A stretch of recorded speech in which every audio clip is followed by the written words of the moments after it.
नमस्कार दोस्तों, स्वागत करता हूं आप सभी का हमारे इस चैनल पर एक बार फिर से। तो दोस्तों मैथ्स का एक स्पेशल टेस्ट सीरीज में आप सभी के सामने यहां पर लेकर आया हूं।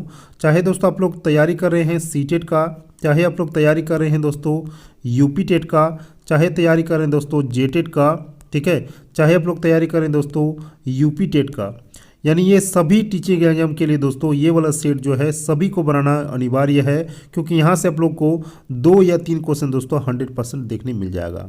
ठीक है, क्योंकि दोस्तों ये स्पेशल टेस्ट होने वाला है, बहुत ही स्पेशल क्वेश्चन है, बहुत ही सिलेक्टेड क्वेश्चन है। तो दोस्तों वीडियो को आप लोग लास्ट तक देखिएगा। देखिए पहला नंबर का सवाल है दोस्तों आप लोग का, पहला नंबर का सवाल आप लोग के पास आ गया कि पूर्ण संख्याओं के संबंध में निम्नलिखित में से कौन सा कथन यहाँ पर ट्रू है यानी सत्य है। ऑप्शन 1 में है 0, ऑप्शन बी में है सभी प्राकृतिक संख्याएं, ऑप्शन सी में है दोनों, और ऑप्शन 4 में दोस्तों आप लोग का इनमें से कोई नहीं। तो दोस्तों सबसे पहले हम लोग को जानना है कि ये पूर्ण संख्या क्या होता है। तो पूर्ण संख्या को बोला जाता है दोस्तों आप लोग का होल नंबर। होल नंबर मतलब होता है दोस्तों आप लोग का 0 से शुरू, जो 0 फिर 1 फिर 2, इस तरह से दोस्तों ये इनफाइनाइट तक चलता है। उसी तरह से दोस्तों नेचुरल नंबर जो शुरू होता है वो आप लोग का 1 से होता है। ठीक है, 0 को छोड़कर आप लोग का 1 से होता है, 1 फिर 2 फिर 3, इस तरह से होता है दोस्तों, इसका भी इनफाइनाइट तक होता है। तो पूर्ण संख्याओं के संबंध में कौन सा कथन सत्य है। देखिए 0 भी आ रहा है, ठीक है, 0 भी आ रहा है आपका, और सभी प्राकृतिक संख्याएं भी आ रहा है। तो इसका आंसर हो जाएगा दोस्तों आप लोग का ऑप्शन नंबर 3 यानी दोनों हो जाएगा। ठीक है, चलिए आगे बढ़ेंगे दोस्तों। नंबर 2 सवाल, नंबर 2 में आप लोग का दिया हुआ है निम्नलिखित में से कौन सा 4 और 9 के बीच में सत्य है। ऑप्शन 1 में है 4 लेस है 9 से, ऑप्शन 2 में है 4 बड़ा है 9 से, ऑप्शन सी में है 4 बराबर 9 या ऊपर के सभी। तो इस क्वेश्चन का आपका राइट आंसर हो जाएगा दोस्तों ऑप्शन नंबर ए। ठीक है, देखिए 4 जो है दोस्तों वो आप लोग का क्या है, छोटा है किससे, 9 से।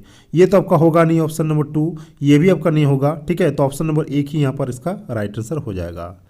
चलिए आगे देखेंगे। नंबर 3 सवाल, नंबर 3 में आप लोग का है दोस्तों कि निम्नलिखित में से कौन सा पूर्ण संख्याओं के लिए योगात्मक पहचान है। योगात्मक पहचान कौन सा है, 10 होगा, -1 होगा, 1 होगा या 0 होगा। तो इस क्वेश्चन का आपका राइट आंसर हो जाएगा दोस्तों ऑप्शन नंबर 4 यानी 0।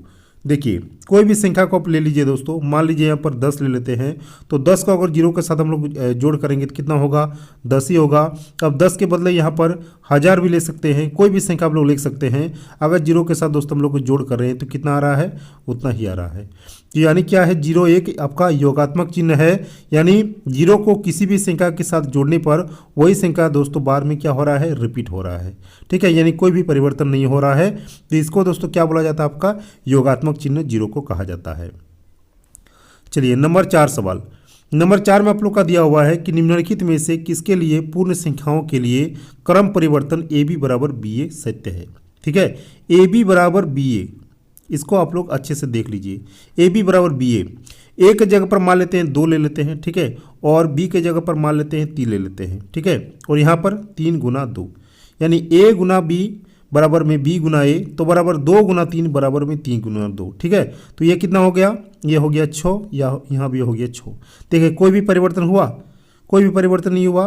तो यानी गुना में तो ये वाला नियम आपका काम हो गया, ए बी बराबर बी ए। अब हम देखते हैं दोस्तों ए प्लस बी बराबर में बी प्लस हो रहा है कि नहीं। ठीक है, ए प्लस बी बराबर में बी प्लस ए।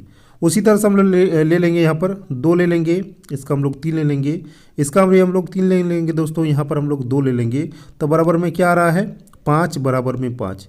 यानी ये वाला जो नियम है दोस्तों क्रम परिवर्तन का नियम, यानी ए बी बराबर बी ए, ये दोनों में आप लोग का काम हो रहा है। किस में काम हो रहा है, एक आप लोग का दोस्तों जोड़ में काम आ रहा है, एक दोस्तों आप लोग का गुना में।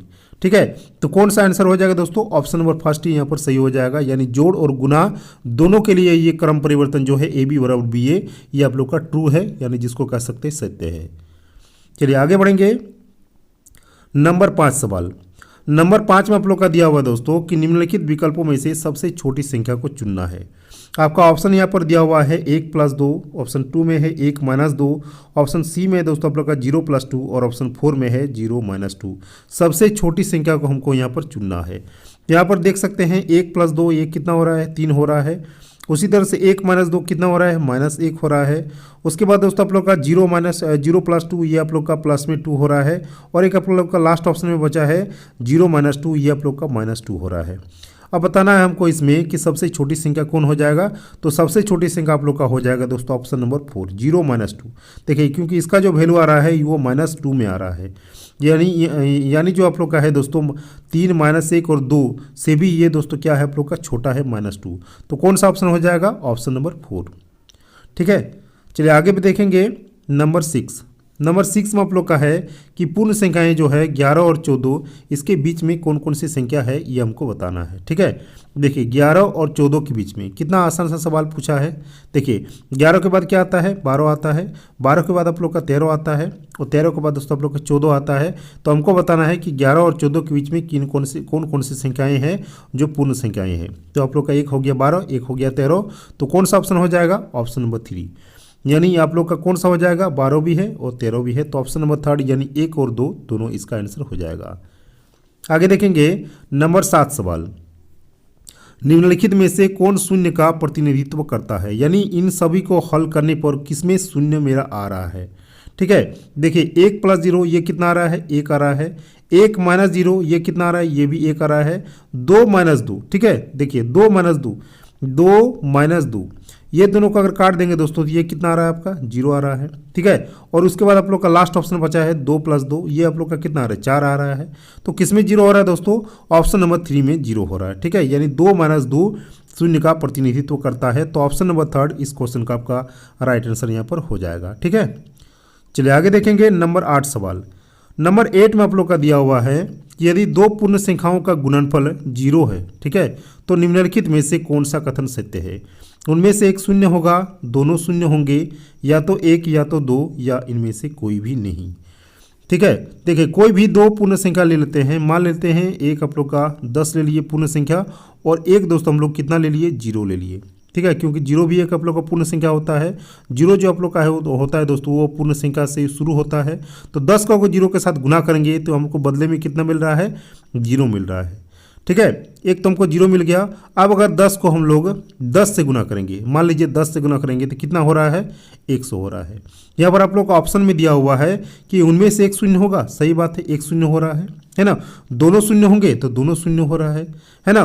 तो या तो 1 या तो 2 इस क्वेश्चन का आपका राइट आंसर हो जाएगा, यानी ऑप्शन नंबर 3। ठीक है, चलिए आगे बढ़ेंगे। नंबर 9 में आप लोग का दिया हुआ है जब किसी संख्या को 0 से विभाजित किया जाता है तो गुणनफल होता है। तो कौन सा गुणनफल होता है।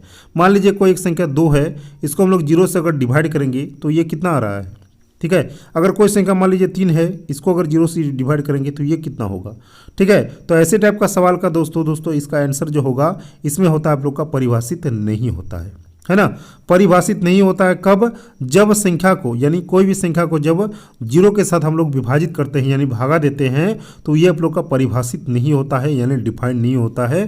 तो ऑप्शन नंबर 2 इस क्वेश्चन का आपका राइट आंसर यहाँ पर बन जाएगा। आगे बढ़ेंगे दोस्तों नंबर 10 सवाल।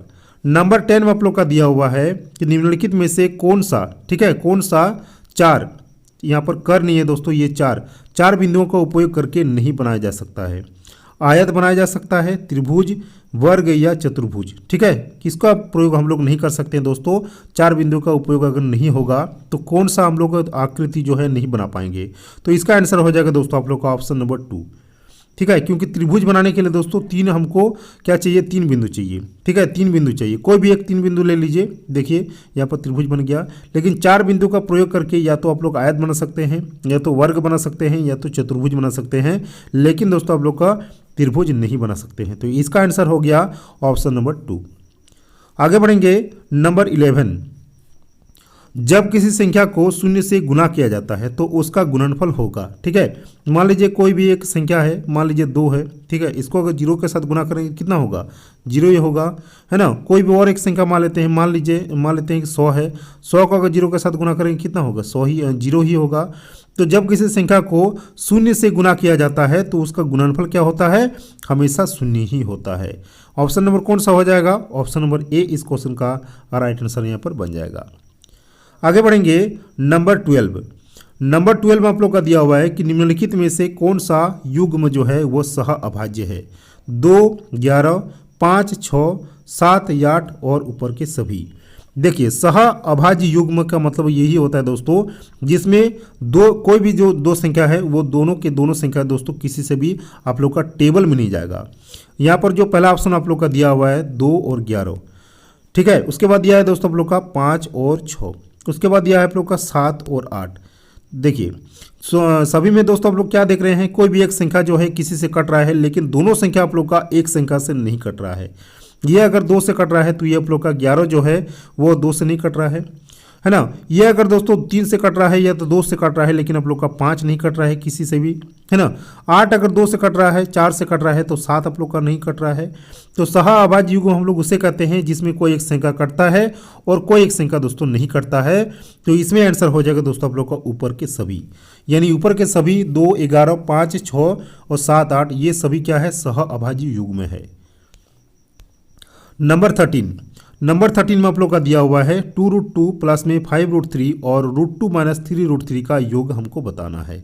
देखिए 2 उसके बाद √2 है, फिर 5√3 है, फिर आप लोग का ऐड करेंगे तो √2 हो जाएगा और यहाँ पर आप लोग का 3√3 हो जाएगा। सभी को ऐड कर देना है, ठीक है। देखिए 2√2 और 1√2 ये कितना हो गया आप लोग का, 3√2 हो गया, ठीक है। उसके बाद 5√3 में 3√3 को अगर घटा देंगे तो कितना हो जाएगा, 2√3 हो जाएगा, ठीक है। तो 3√2 प्लस में 2√3 इसका आंसर हो जाएगा। 3√2 प्लस में 2√3, देखिए यहाँ पर जो है यहाँ का 2 होना चाहिए, ठीक है। तो 3√2 प्लस में 2√3 आप लोग का पहला ही ऑप्शन यहाँ पर सही हो जाएगा, ठीक है। यहाँ पर थोड़ा प्रिंटिंग में मिस हुआ है दोस्तों। देखिए यहाँ पर 3 और यहाँ पर √2 है और प्लस में आप लोग का 2√3 है, ये वाला ऑप्शन आप लोग का पहला ही सही हो जाएगा, ठीक है। चलिए आगे बढ़ेंगे। नंबर 14 में आप लोग का दिया हुआ है कि यदि R परिमेय और S अपरिमेय है तो निम्नलिखित में से कौन सा अपरिमेय है। तो परिमेय संख्या हम लोग उसे कहते हैं जो आप लोग का P/Q के रूप में रहता है ना, और Q कभी भी 0 नहीं के बराबर होता है ना, नहीं होता है। और अपरिमेय संख्या जैसे मान लीजिए √2 हो गया अपरिमेय संख्या, √3 हो गया, √7 हो गया, ठीक है ना। ये सब दोस्तों आप लोग का क्या होता है, अपरिमेय संख्या होता है, क्योंकि ये दोस्तों रूट से आप लोग का नहीं निकलता है, इसीलिए इसको क्या कहा जाता है आप लोग का, अपरिमेय संख्या। तो जब भी आप लोग का कोई परिमेय संख्या और अपरिमेय संख्या को योग करते हैं, घटाव करते हैं, जोड़ करते हैं, तो उसमें क्या रिजल्ट आता है ये हमको बताना है, ठीक है। पहला में देखते हैं R+S, ठीक है। यानी एक आप लोग का कोई परिमेय है, मान लीजिए 2 परिमेय संख्या है और एक आप लोग का अपरिमेय संख्या, दोनों को अगर ऐड करेंगे तो ये हम लोग को क्या देता है, ये एक अपरिमेय संख्या दे रहा है। उसी तरह से आप लोग का R-S है तो 2 माइनस में √2 करेंगे, यानी एक परिमेय संख्या एक अपरिमेय संख्या का अगर घटाव करेंगे तो ये भी एक आप लोग का अपरिमेय संख्या देगा। उसके बाद आप लोग का ऑप्शन नंबर 3 में है R-S, यानी 2 है ना परिमेय संख्या और आप लोग का हो जाएगा एक अपरिमेय संख्या। तो इसको भी अगर गुना करेंगे तो ये भी आप लोग का 2√2 हो रहा है, तो ये भी आप लोग का एक क्या है दोस्तों, अपरिमेय संख्या हो रहा है। तो जब भी कोई संख्या को है ना, कोई परिमेय संख्या को अपरिमेय संख्या के साथ हम लोग जोड़ कर रहे हैं, घटाव कर रहे हैं और गुना कर रहे हैं, सभी में दोस्तों क्या आ रहा है, आप लोग का रिजल्ट जो आएगा वो आप लोग का एक अपरिमेय संख्या ही आएगा। तो इसका आंसर हो जाएगा दोस्तों आप लोग का ऑप्शन नंबर 4 यानी ऊपर के सभी, ठीक है। चलिए आगे देखेंगे। नंबर 15 में आप लोग का है कि 1728 का जो है वो घनमूल इसका कितना होगा, ठीक है। 11 का अगर करेंगे दोस्तों, 11 का क्यूब, 12 का क्यूब, 13 का क्यूब या 14 का क्यूब, किसमें होगा दोस्तों 1728 का घनमूल, ठीक है। देखिए यहाँ पर 11 का अगर क्यूब करेंगे है ना, 11 गुना 11 गुना 11, तो ये हमको रिजल्ट में देगा दोस्तों 1331। आप लोग गुना करके देख सकते हैं, है ना। 12 का अगर क्यूब करेंगे तो 12 गुना 12 गुना 12, ये कितना हो रहा है, चलिए इसको भी देख लेते हैं। 12 गुना 12 कितना होता है, 144 होता है। 144 को अगर हम लोग 12 के साथ गुना करेंगे तो ये हो गया आप लोग का 4 दूनी 8, 4 दूनी 8, 2 एकम 2, 4 एकम 4, ये हो गया 4 एकम 4, ये हो गया 1 एकम 1, ये हो गया आप लोग का 8, यहाँ से हो गया दोस्तों आप लोग का 12, यहाँ से हो गया आप लोग का 7, यहाँ से हो गया आप लोग का 1। तो 1728 इसका आंसर हो रहा है, किसको घनमूल करने पर दोस्तों, 12 को, ठीक है। 12 का अगर क्यूब कर रहे हैं तो हमको 1728 मिल रहा है, जो कि किसका घनमूल है, 12 का घनमूल है।